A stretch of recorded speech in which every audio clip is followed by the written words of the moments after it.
mērķis tas ir realizēt sociāli atbildīgu politiku, kā rezultātā mēs nodrošinām savai tautai šeit labticību un stabilitāti. Un priekš tā, lai to nodrošinātu, lai tas nebūtu populisms, pirmais, par ko ir jādomā, no kurienes mēs to naudu ņemsim. Lai mēs dabūtu šo naudu, tātad mums ir vajadzīgs attīstīt savu tautsaimniecību. Savu tautsaimniecību mēs, kā maza valsts, varam attīstīt tikai tad, ja mēs esam ar kaut ko labāk par citiem. Jo mēs esam maza valsts, mums ir atvērta ekonomika. Tad tas ir nākošais punkts. Principā ļoti elementāri, ko es nesaprotu, kāpēc 20 gadus mēs neesam izdarījuši vēl.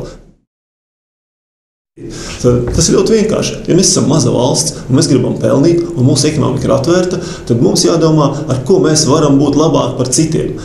Lai mēs būtu labāk par citiem, tātad mums jāstāsta, kādas ir mūsu iespējas. Pareizi mums ir savu ekonomikas izaugsmi sākt būvēt, akcentēt uz tām iespējām, kuras mums neviens nevar atņemt. Un te nenoliedzami tās lietas, tas ir pirmkārt mūsu ģeopolitiskais stāvoklis, otrkārt tā ir mūsu vide. Taču, lai to visu mēs varētu efektīvi izmantot, tad mums ir vajadzīgi cilvēki, kas prot ar to prasmīgi visu rīkoties. Tā trešā lieta, kurā mums būtu jāiegulda un par ko jādomā, tas ir, lai šeit būtu cilvēki ar atbilstošu izglītību, atbilstošām spējām, citiem vārdiem sakot, lai būtu ražīgs cilvēku kapitāls.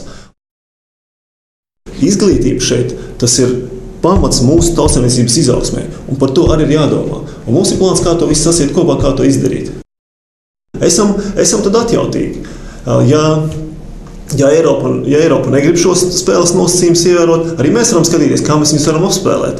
Kā mēs varam izdarīt tā, lai mūsu zemnieku produkcija šeit būtu priekšroka. Un šeit mēs varam sākt spēlēt ar nodokļiem un daudzām citām lietām, kādā veidā atbalstīt savu zemnieku. Teiksim, mēs varam pateikt, ka mēs negribam ģenētiski modificēt pārtiku vai pārtiku no zemēm, kur šāda ģenētiski modificēta pārtika tiek ražota. Un Latvija šajā ziņā, manuprāt, 90% platības ir pasludināta kā no ģenētiski modificētas produkcijas brīva. Mums šeit ir vīzija, kā izdarīt, lai Latvija būtu tā vietnieks, no kuras brauc projām, bet uz kuru brauc atpakaļ, kurā grib tieši cilvēki dzemdēt, kurā grib strādāt, grib atrasties. Tas atkal mums vienkārši ir jāizmanto tā mūsu priekšrocība, kas ir mūsu vide. Ja mēs redzam savu vīziju, ka Latvija kā labticībā dzīvojošu zaļu valsti, pareizi saliekot atkal mūsu stratēģiju, tas ir lielisks instruments, ar ko dot motivāciju cilvēkiem šeit atgriezties. Jo viņi zinās, viņi atbrauks šeit viņiem būs veselīga vide, šeit viņu bērni varēs augt, iegūt labu izglītību, iegūt to, par ko sapņoja kurš normāls cilvēks. Principiāli arī ir izmaiņas valsts pārvaldē. Tāda, kāda ir valsts pārvalde pašlaik, viņa ir ļoti neefektīva. Viņa ir neefektīva kāpēc? Ļoti vienkārši, tāpēc, ka nav atbildības par to, ko cilvēki dara. Tāpēc šeit šis principiālais vārds valsts pārvalde, lai padarītu efektīvāku, ir atbildība. Mēs esam dzirdējuši ļoti daudz skaistu ideju, ko varētu darīt ar šo valsti. Esmu strādājis ar valsts pārvaldi, un es reiz varu pateikt, ka no idejas tas ir skaisti, bet parasti realizācijas mehānisms ir tas, kas arī visu šīs idejas padara pēc tam dzīvot nespējīgas. Un tāpēc šīs ir tādas divas lietas, kas ir jāizdara. Viens, ka mēs saprotam, ko mēs gribam darīt, un otrs, ka mums ir mehānisms, kā to varētu izpildīt. Ja mēs runājam par progresīvo ienākumu nodokli, tad tas ir partijas uzstādījums ilgtermiņā. Tas ir labklājības valstīs, tā ir normāla praksa. Mēs līdz tam vēl neesam izauguši. Principā tas, kas mums jādara, lai mēs nonāktu pie šī progresīva ienākuma nodokļa, mums no sākuma viņš ir jāsamazina. Un šī progresija varētu veidoties tādā veidā, ka nevis mēs tagad liekam kādam maksāt vēl vairāk, bet vienkārši tie, kas nav tik turīgi, kuriem nav tik daudz ienākumu, viņi maksātu mazāk. Bet atkal, līdz tam mums jānonāk, jo tas jāskat kontekstā. Kāpēc ir mētiecīgi tomēr darba spēka nodokli samazināt? Tāpēc, ka tik tiešām salīdzinoši mums tas ir visaugstākais, un ar to mēs padarām savu darba spēku nekonkurēt spējīgu globālajā tirgu.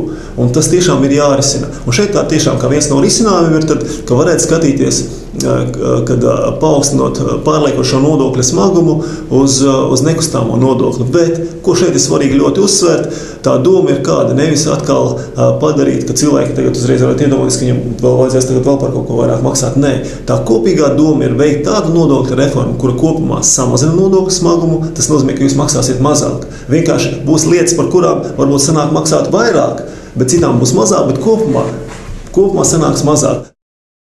Ja mēs runājam par stabilitāti, tad stabilitāti nodrošinās nevis tas, vai mēs būsim eiro vai nebūsim eiro. Jo jūs paskatīsieties, tad bagātākās Eiropas valstis un veiksmīgākās viņās nav eiro. Ne Šveicē, ne Zviedrijā, ne Norvēģijā. Tā kā tas nav kritērijs.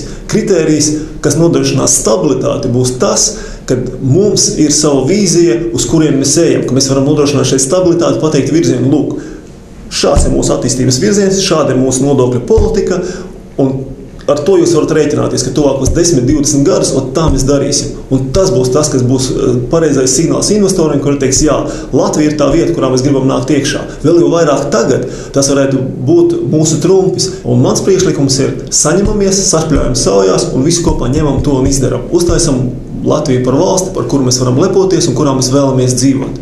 Mēs to varam izdarīt, bet vienkārši tad ir jāstrādā, jāapzinās, ka mēs esam saimnieki savā zemē, ka mēs esam gatavi domāt ar savu galvu un pastāvēt par savām interesēm. Un tad mums tas sanāks. Mēs to jau esam izdarījuši. 19. gadā bija ļoti līdzīga situācija. Tagad, protams, nav karš, bet principi palikuši tie paši.